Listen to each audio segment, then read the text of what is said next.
Hey there, and welcome back to the Legally Legit podcast. I'm Paige, your go to legal expert for all things business, contracts, and protecting yourself legally. Today, we're going to go into a real life legal nightmare that is basically every business owner's worst fears: harassment, fraudulent reviews, and the battle to protect your reputation online. So, our guest today, who was so wonderful to join us, Stephanie, found herself in this insane, shocking situation after a simple night out at a restaurant with her husband that turned into an ongoing campaign of harassment and fraudulent reviews against her and her business with a waitress that was not even her client she had just met that night. So we're going to be breaking down Stephanie's journey through the legal system, how she tried to do Google review takedowns. She secured a temporary protection order and then a permanent protection order and went through the court system. And now the frustrating reality that she's facing of fighting fraudulent online reviews. And this is reality for all business owners.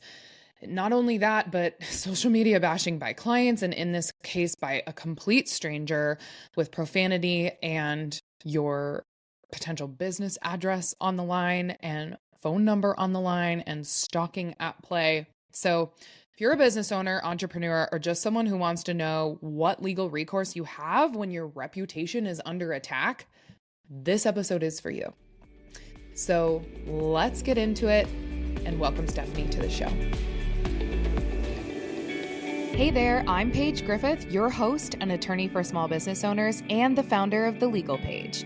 I help online businesses and creatives get legally legit in no time. In this podcast, I break down and simplify legal talk while providing practical business guidance every step of the way. With over a decade of experience in both entrepreneurship and the law, think of me as your go-to legal resource, here to tackle all those what-if scenarios so that you can focus on what you do best, growing your business. As a gentle reminder and disclaimer, I am an attorney, but I am not your attorney, so be sure to seek legal counsel for personalized advice. Welcome to the Legally Legit podcast.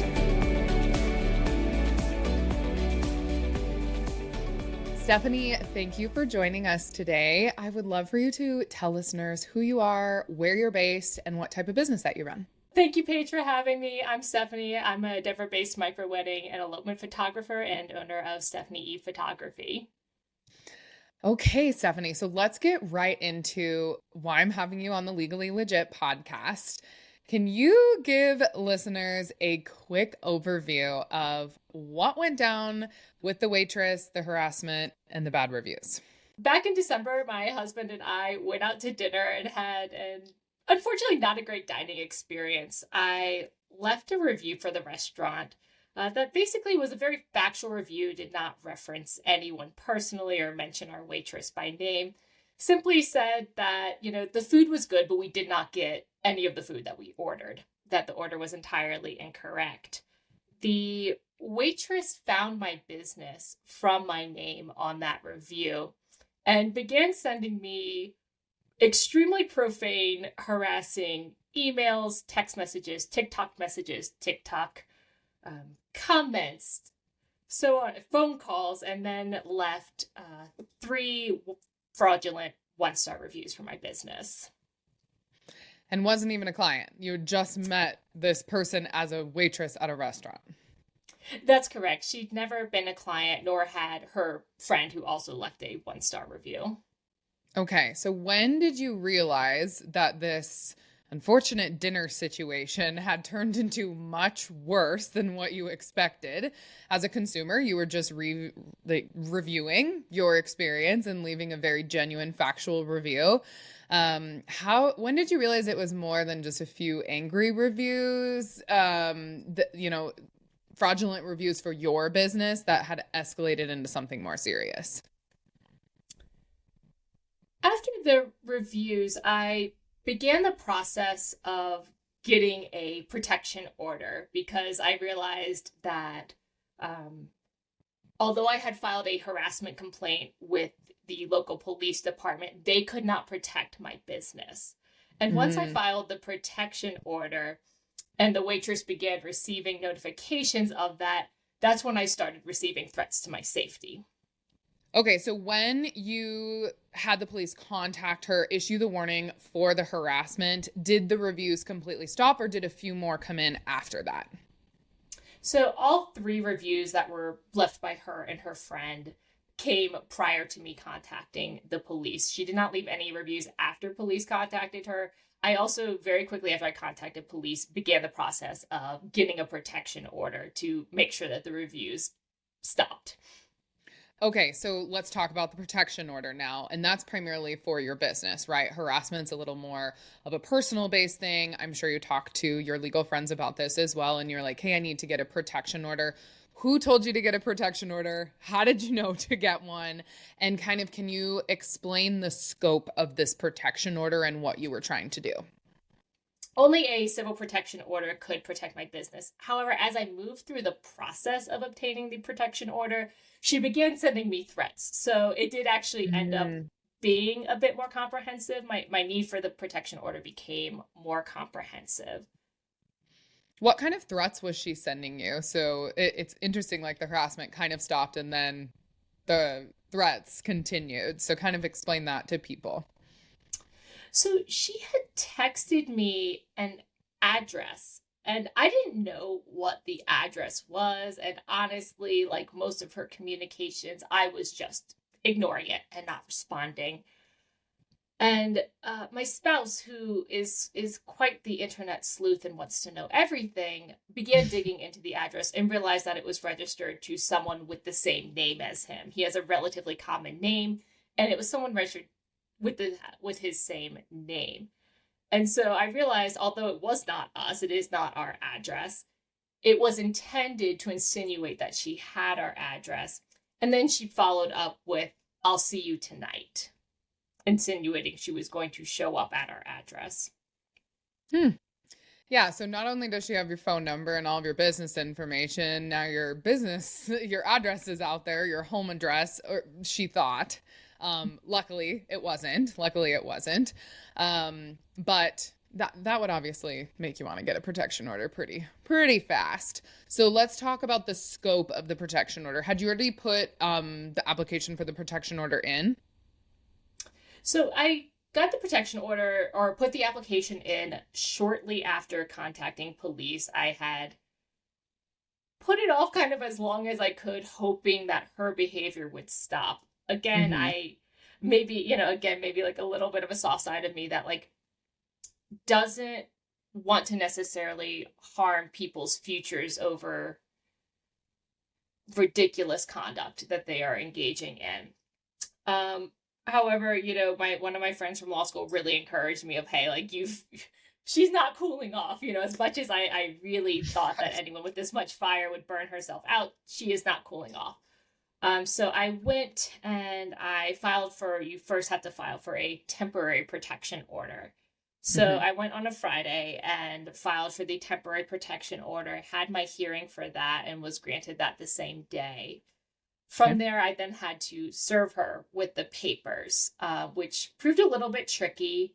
I was not able to obtain personal service, and so I had to go back to court to get a motion for substitute service, which was granted. So I was able to serve her via certified mail and by posting on her door. So once I had her served, then we had the hearing date for the permanent protection order. She did not show up. I didn't expect her to show up. No, I wouldn't have either. No. And so she didn't show up, and we had the hearing. The judge had mentioned that she was hesitant to grant protection orders based on financial circumstances. So I was not sure whether it would be granted or not. However, the judge also did mention that, this individual seems really set on destroying your career in whatever means through whatever means necessary. And between that and between the threats that have now started, like I feel like I have no choice but to issue this. Yeah, and you talked about the financial implications of the protection order. Can we talk about that a little bit more? What was the judge looking for? Like the damages that your business was facing? Was that kind of the questions that the judge was asking for? Like, what are the implications that you think are going to come from this? The judge had mentioned that most protection orders are issued for situations such as, domestic violence or elder abuse. And so one of the questions that had come up in the temporary protection order hearing was, why do you think this should qualify? Mm-hmm. And thankfully, prior to going to court, my wonderful friend had, prepared me and sent me, she's like, hey, this is the statute that you're going to be referencing. And so I had looked at it and reviewed it to know that one of the criteria was emotional distress. So although finances weren't as covered, there was an argument for the intentional infliction of emotional distress. And so that was really what I was arguing about, that the waitress was going out of her way to intentionally cause me emotional distress by attacking my business, which I do work in full time and is my only active revenue stream. Right. Okay. So you got the protection order. Great news, right? It was granted. When did that occur? Was it during the hearing, after the hearing? How long did you have to wait? The permanent protection order was granted in the hearing. Good news. Okay. And how did you feel after that? It was a mix. There was a lot of relief to have the permanent protection order, but one of the things I had asked for in the order was that the Google reviews be declared an ongoing violation of the protection order, and failure to remove them be declared an ongoing violation. Because with that, I could submit it to Google Right. as a means to have the reviews pulled down. I had already lost every round of appeal to Google at that point, and so it gave me one more round to try to have the reviews removed. She didn't think that was within her power to include that in the order. And so I was disappointed in that part. Of course, like, the Google reviews were the things that were probably most upsetting to me. The other communications I could just delete and ignore. But the Google reviews kind of felt like a tarnish on my business's reputation that I had been unable to get removed. Yeah. I mean, I would feel like a complete mixed bag of emotions in that situation too. It's like you win and lose all in the same lot. And Google reviews are one of the hardest things to get taken down. Honestly, any reviews online. And I know that's where business owners are most caught up in this entire part of the story, and why this whole thing blew up on our TLP Facebook community. It's the review situation. Like, what do you do when these so inherently false reviews are just sitting there for your business? And we all go look at reviews when we're looking to potentially hire someone. So let's go back to the beginning. We talked about the protection orders, temporary protection orders, and the harassment warning that you issued. At the same time, were you working with Google to do takedowns of the reviews, or can you walk people through that process? Was that step one before you even went to law enforcement, or what would you suggest for people now that you've experienced doing all of the things all at once? As soon as the Google reviews went up, I began reporting them and asking friends and family and other, community and network that I have to please do the same and report them. So I began challenging them immediately. It took Google about, I'd say, 2 weeks to get back to me after the first round of appeal. The second round of appeal gives you a little bit more option that you can include documents. So with the second round of appeal, I was able to include things like the really profane, communications from the waitress. I was able to include, I think at that point I didn't have the permanent protection order, but I had the temporary protection order. So I was able to include that and just other documentation as to why these reviews were not from an actual client. However, Google still denied that round of appeal as well. Okay, and who had told you that, like, it's power in numbers with Google reviews and trying to have a lot of people flag them as fraudulent? Or did you just know that? Ironically, Ironically, a Google search. That's what I thought. I was, did you kind of just search on Google, like, I mean, lots of people don't know how to do this. So if you can just walk people through, like, what was your process? Because obviously now you got to the process. I don't even think people know that there's appeals and how the Google review takedown situation works. So if you can just let people know, like, how did you figure out how to do it? Sure. So I started with a basic Google search of like, how to get fake reviews removed, something to that effect. Mm-hmm. And it walked me through the appeals process, which I began when those failed. The other thing I did was I went to, there's like a Google community, or Google business community. And I went there as another means to try to have them taken down. I posted in there a few times. Those were also unsuccessful. But it's another spot you can appeal for help. Okay. So 2 appeals didn't work. Was there a third appeal? I can't recall if you said that there was. Yeah, so Google allows you 2 rounds of appeal through like your standard Google business profile. However, there's also a platform, and I had gotten this from the Google business community forums. There is a platform that you can submit when something on Google violates law. And so like I said, the protection order I got didn't explicitly state that the reviews were a violation of it. However, I still, I was like, I'm going to take my shot. I'm going to submit the protection order anyway in hopes that I can have these reviews removed.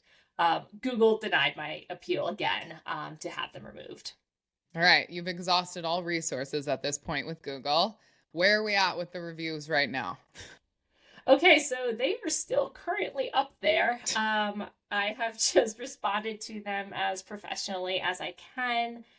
I have hired a reputation management firm to help in the appeal. And I think where a reputation management firm can be helpful is that they can actually contact people at Google versus, when you and I report reviews and we file these appeals, they're commonly being filtered by AI or by bots. And even if they reach a human, it is the human's job to basically make it just go away as quickly as possible, which is generally to reject it. So I talked to about 4 or 5 different reputation management firms, and I found that a lot of them charge similar pricing, which was very expensive. And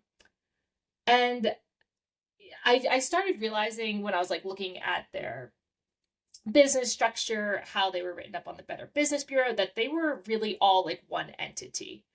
And those kind of started to seem a little suspect to me. And then I found one more firm that was actually charging a lot less.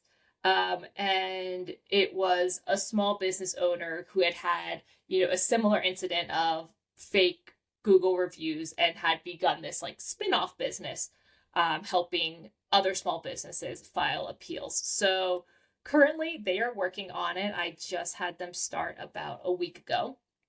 So it is in the early stages. Well, thank you. I'm really hoping for success. They told me it would probably take about 2 to 3 months.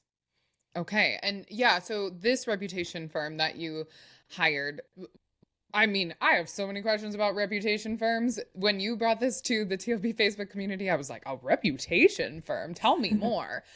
So tell people more. How did you find out about a reputation firm and what this was? Because at this point, you've exhausted all resources. These reviews that are not good and really profane and bad are still on your Google business account, and you need them down. Like any business owner, that's the most important thing, is to not have a 1-star review and also a false review, like completely fraudulent. We've got libel going on here. So where did you find out about a reputation firm? And I love your due diligence on figuring out that some of these other reputation firms were kind of one conglomerate, so to speak. So yeah, I'm just curious, like, how did you find this person? And maybe you can just give like a general overview of what that conversation was like with this person who had experienced something and now they have a spin-off business on it. Sure. So I guess, the first thing I did was, of course, right, you're Googling, what to do about these 1-star reviews. And a lot of businesses popped up, and it's You only pay if we succeed. So those are like the reputation management firms I'm specifically referring to. And a lot of those page one results were, of course, the first businesses I was contacting. And those were the ones I was saying, they are largely owned by the same company. And I had kind of started to think and feel like, it feels like these are all owned by the same company. And maybe I'm paying, and part of this money is going to Google, and it's basically a bribe to get these removed. And that was something that came up as I talked to some of the firms that some people did say is what happens behind closed doors. I have no way to verify that, but that was something that people were, saying and suggesting is happening with a lot of these businesses. But like I said, I found I wasn't particularly pleased with that model. One, because it was pretty cost prohibitive for me. And two, because it just wasn't necessarily the service I was looking for. So as I continued, going to that elusive page 2 of Google, right? And continuing to look for more firms. And that's when I found this other company that was a smaller company, where the owner had some experience himself. And I reached out to them, and had just a really good conversation, with them. And they kind of explained the process. They were concerned that because all text had been removed from the reviews, the waitress and her friend who left a review had revised the reviews multiple times and eventually removed all text out of them, which then makes it harder to appeal because you have to prove a violation. However, they felt like they could probably still win my case because of the amount of records and communication I had and the fact that none of it was done anonymously.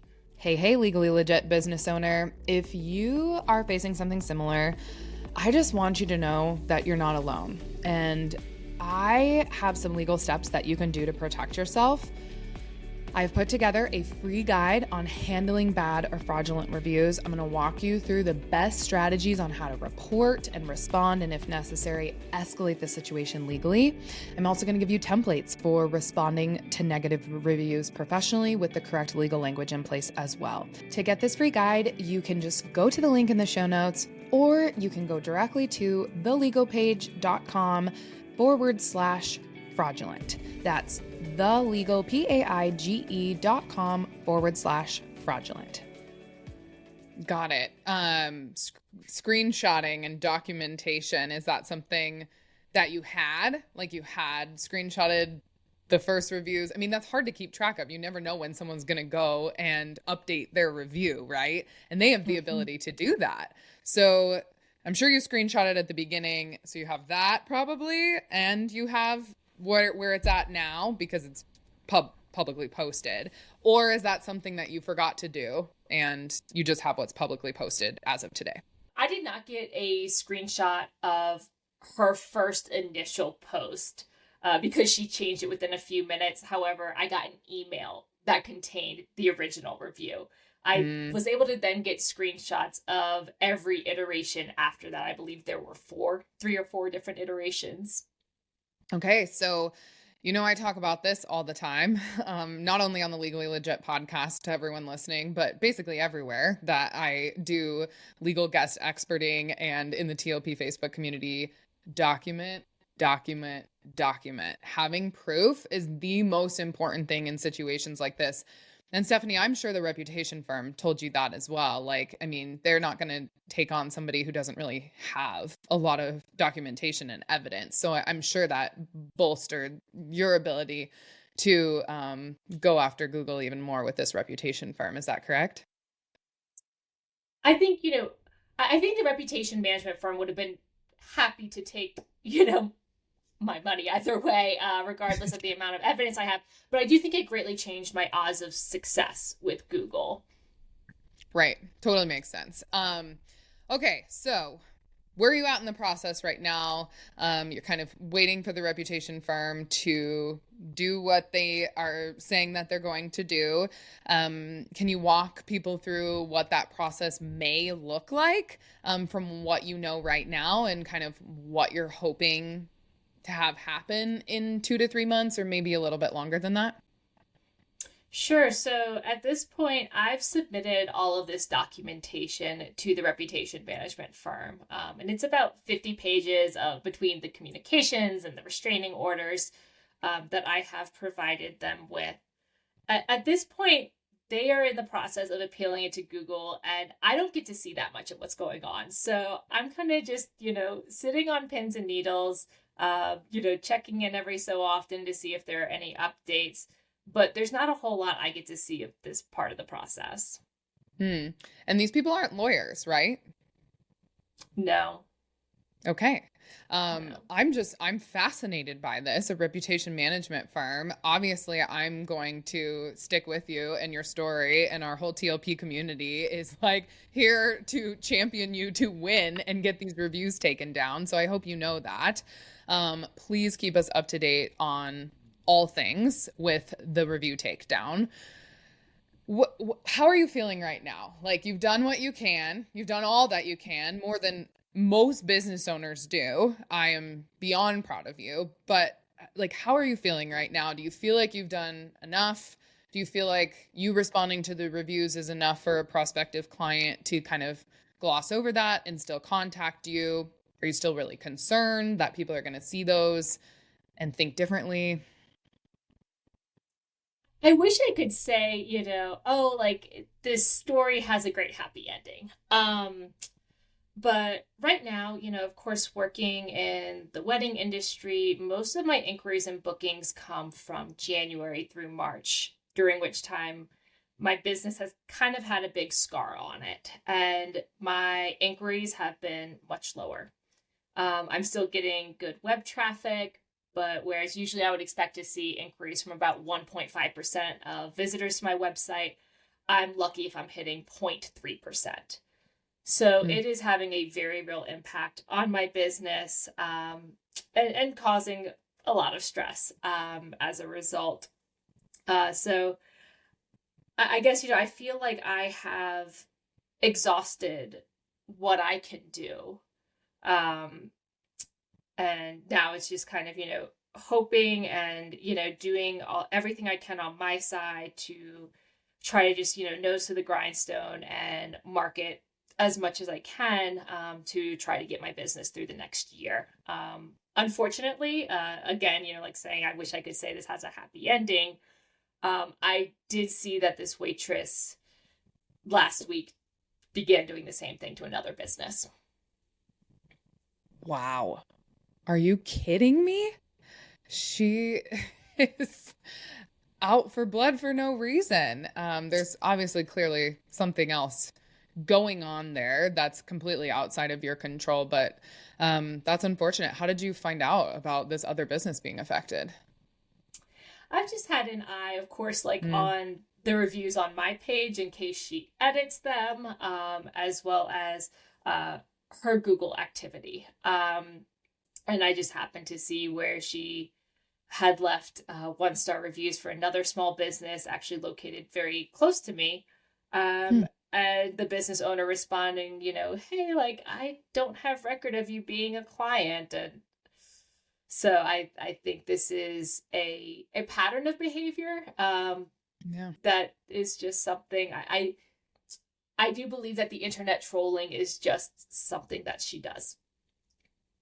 Yeah. And something that's affecting businesses. And it's I I can't believe that this is occurring in today's day and age, and it's a problem. It's a problem across the board, even with clients who are clients, right? The trolling and the bashing and how much this is affecting small businesses. We think that marketing in the online world is so much easier than it used to be, but clearly now that we've gotten to 2025, it's becoming much harder and it's a lot harder to manage. And Stephanie, you're doing a great job trying to manage this with all of the emotional turmoil that you've been facing as well.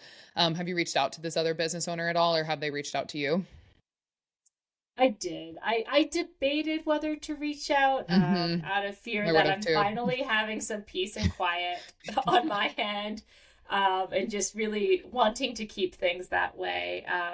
But I think I felt really bad, and I felt really concerned that this other business owner has what appears to be a home address listed on her Google business profile. And knowing what I went through with that and how quickly it escalated from reviews to threats for my safety, I at very least wanted to contact her and let her know that she should probably pull that down. Yeah.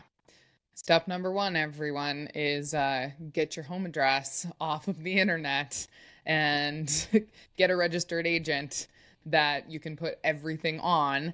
I mean, Stephanie, you probably did that from square one, which obviously helped you in this situation, but I applaud you for being compelled to tell them that. And, safety is of the utmost importance to you and probably to everyone else as well. My last question here is if you could give advice to any business owner like facing something similar, harassment spilling over into their personal life, or just bad reviews in general, like what would you tell them beyond get your home address off the internet? One thing I will say just to touch on the home address is, of course, like having a registered agent. And the other thing I will highly recommend is having a data broker who sweeps your information off the internet. That was something I started doing a few years ago. And of course, like when this happened, I was so grateful I had done it, because it is very, very hard to find me on the internet. And that was kind of a saving grace. If that had been my actual home address that had been texted to me, it would have been a very different experience. So definitely recommend looking into data brokers who can help keep your information off the internet. In terms of advice, in facing a situation like this, I think, one is that it doesn't move quickly.